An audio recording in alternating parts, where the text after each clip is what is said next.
radio station in the nation. Zach Newman's our service aide, Walter Geist, the writer, Justin Schrager, the editor.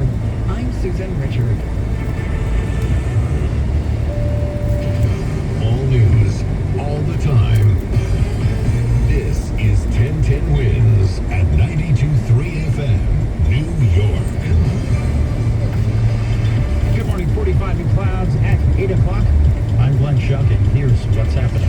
It appears the manhunt is over now for the man who shot 3 people in 3 locations in the city, killing 2 and wounding a 96-year-old man in a wheelchair. Our sources saying that Sundance Oliver turned himself in to police at the 77th precinct. We'll have all the details coming up. Crime stats for New York City in November are out. Major crimes down for the first time this year, but hate crimes are up. Actress Kirstie Alley has died of cancer. She was 71 years old. Tributes pouring in. The CDC is encouraging Americans to mask up again during the busy holiday season because of this triple threat of COVID, flu, and RSV. At least 25,000 customers still don't have power in North Carolina after somebody fired gunshots at a power station there on Saturday. Sports, the Mets signing 3-time Cy Young Award winner Justin Verlander to a 2-year deal. The Yankees give Brian Cashman 4 more years as general manager. Rangers won Monday Night Football. Tom Brady rallying the Bucs past the Saints. The final there was 17-16. And AccuWeather, breezy and mild this morning, but rain is going to move in here and it'll continue throughout the afternoon into tonight. The high will be 55. Winds News Time 8:01, traffic and transit. How are we doing, Karen Stewart?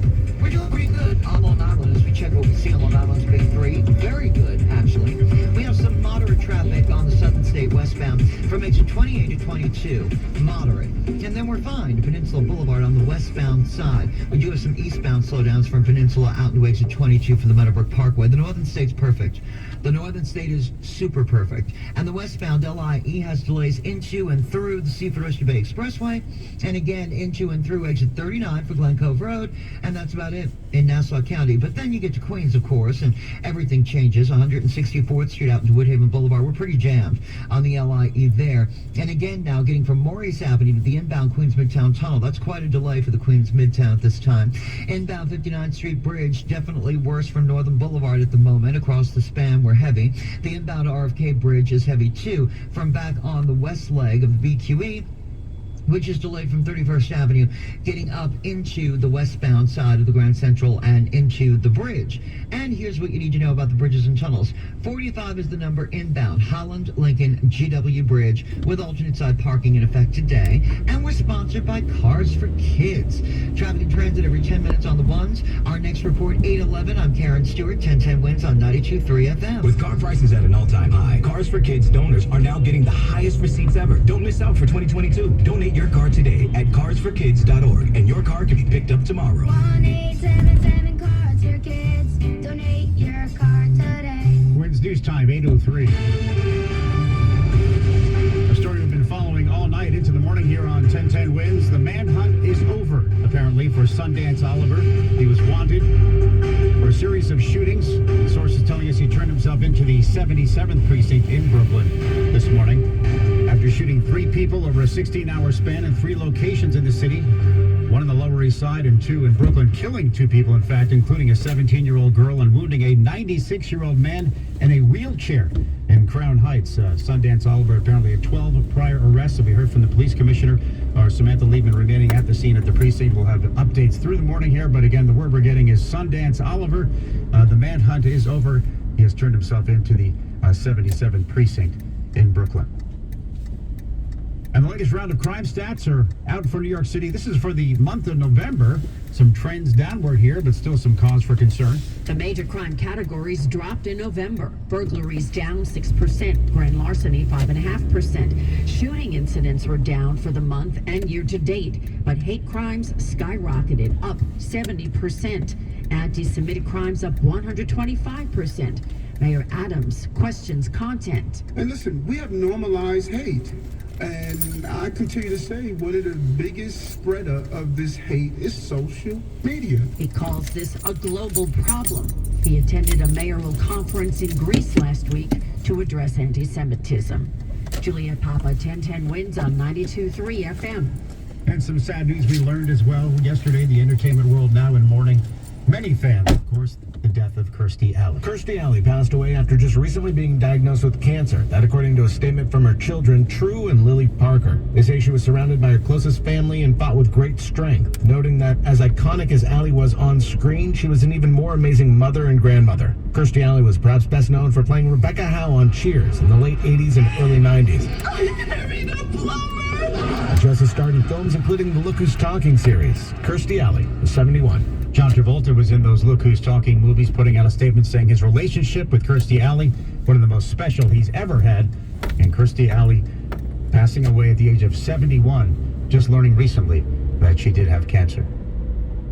Manhattan jury resuming deliberations today whether to convict the former President Trump's private company of criminal tax fraud. Prosecutors believe the Trump Organization is guilty because its former chief financial officer, Alan Weisselberg, and other executives arranged part of their compensation to evade taxes. In doing so, prosecutors said the executives had some intent to help the company pay less in salaries and bonuses. The defense argued the executives never intended to benefit the company and hatched the scheme solely motivated by greed. The distinction is important because the judge told jurors the Trump Organization is only guilty if a top executive acted in behalf of the company. Aaron Katursky, ABC News, Criminal Court, New York. Clouds 45, we're headed to 55 with some light rain here to start and then rain throughout the afternoon into this evening. Probably some leftover tomorrow as well. We'll get the full detail on the weather here. Coming up in a little more than 5 minutes, we'll check in live with Dean DeVore. Now, saying the indictment against him failed to prove an explicit quid pro quo, a judge has dismissed bribery and fraud charges against former New York Lieutenant Governor Brian Benjamin. But Benjamin's not completely in the clear here. Benjamin is accused of attempting to funnel state funds to a Harlem real estate investor in exchange for illegal campaign donations. Still will face charges of falsifying business records, and that could be some jail time if convicted. Now, in response to the judge's decision, Benjamin's attorneys say it's a great day for justice, although they called it tragic that this case was ever brought in the first place. But Manhattan federal prosecutors who brought these charges disagree. They're already in the process of filing an appeal. I've been telling you about that feared triple-demic, the rise in COVID, the flu, respiratory illness known as RSV. It has doctors telling folks it's time to start masking up again. But that's not all. Health officials say vaccination is the best defense against flu and COVID-19, and it's not too late to get your shots. Both vaccines, very important in making it less likely to get it, and even more important, making it less likely that we'll get very sick if we do get the virus. The surge in respiratory illnesses has sparked a rush on fever-reducing medications like acetaminophen and ibuprofen. In light of the feared triple-demic, again, this word from the CDC to mask up, especially with the holidays, and urging hand washing, increased ventilation, and staying home when you're not feeling well. Saying their landlords denied service for a full year, tenants of 1187 Anderson Avenue in the Bronx are going on a rent strike until repairs and other needed work is done in their building. Now, building resident Mercedes Scotto is among those with a disturbing story. Speaking to us here at 1010 Winds at 92.3 FM, she said she needed an exterminator not too long ago, but never got one. Had to pay $700 to do it herself. I had an infestation of bedbugs. I couldn't sleep in my bed. I couldn't sit in my living room. I have my mother, who's an elderly person. It was completely infestation in my apartment, and that also, caused me to become depressed. So far, there has been no comment from the landlord. Just stepping out. No rain yet, but looks like some light rain will be coming soon. Maybe there's some distant suburbs. I've seen it already, though. Be careful for possible icy spots where it's colder, but it's 45 here in the city with these clouds. Pretty light winds as we get up to 55, and then periods of rain throughout the afternoon into tonight. Could even get ponding on the streets and sidewalks, so just be careful. And if weather delays traffic, you'll love the 2023 Subaru Solterra Storm Cam. That's at 11 and 41 here on 1010 Winds on 92.3 FM. One of the nation's biggest car rental companies has just agreed to a major legal settlement. Hertz says it will pay nearly $170 million to settle most of the 364 pending lawsuits it faces from customers who were wrongly accused of stealing cars they had rented. The company blamed the issue on a computer software glitch. Hertz filed for bankruptcy protection in 2020 as it struggled under heavy debt and a huge drop in business because of the pandemic. Jim Krasula there, new Hertz CEO Stephen Scherr saying his intention is to lead the company that puts the customer first. And as resolving these claims, they're holding themselves to that objective, they say. Wednesday News Time, 8:10. President Biden back on the road again today, promoting some of his plans to boost the economy and create more jobs. The president never visited the Grand Canyon State to help Democrats win the election last year, but now that the midterm's over, he is back in Arizona promoting a Taiwanese company that's already building a semiconductor plant, taking advantage of the CHIPS Act incentives to bring computer processors and jobs back to the U.S. Re-elected Senator Mark Kelly, the outgoing Republican and incoming Democratic governor, will join the president to celebrate those new Arizona jobs. Arizona Field there, or Andy Field, sorry, there with that report. The president be in Arizona actually by early this afternoon. Once very high-profile, now disgraced attorney has been slapped with another prison sentence. U.S. District Judge James Selna in Southern California says it's time for Michael Avenatti to pay his debts to his victims, the IRS, and society. Avenatti's been sentenced to another 14 years behind bars for negotiating settlements for clients, but keeping the money to support his own lavish lifestyle. Avenatti's currently serving a 5-year sentence for stealing from client Stormy Daniels after her legal battles against Donald Trump. Wednesday News Time, 8:11. Tuesday morning traffic and transit. Let's check back in with Karen Stewart. All right, the Van Wyck Expressway is where we're going to go first. The Van Wyck is dealing with some problems here southbound at Rockaway Boulevard. We've got construction. The right lane is closed, and we are delayed heavily into the area of Atlantic Avenue on the northbound side from the Belt, and we're jammed on the southbound side of the Van Wyck from the Kew Gardens interchange almost down to the Belt Parkway, because at the Belt Parkway we have a disabled construction vehicle, and that's in the right lane. So that's what we're dealing with here. Now, if you're heading out into the BQE Gowanus combination inbound 39th Street to Atlantic Avenue, we are jammed. We've got westbound delays, but that's it. From the Kosciuszko, no. Actually, from Queens Boulevard, we're jammed from there to the LIE. From the LIE down to Atlantic Avenue, we've got some heavy traffic there. Well, the inbound Holland Tunnel, as we check what you need to know about the bridges and tunnels, has exceeded 45 minutes now. The inbound Lincoln is 45. The inbound George is 45 for the upper, and a little bit over 30 minutes for the inbound lower. We've got Brooklyn bound 2 and 3, A, B, D, E, F, and M subway delays with alternate side parking in effect. We're sponsored by Jackpocket, letting you play official state lottery games on your phone. Mega Millions is now over $354 million.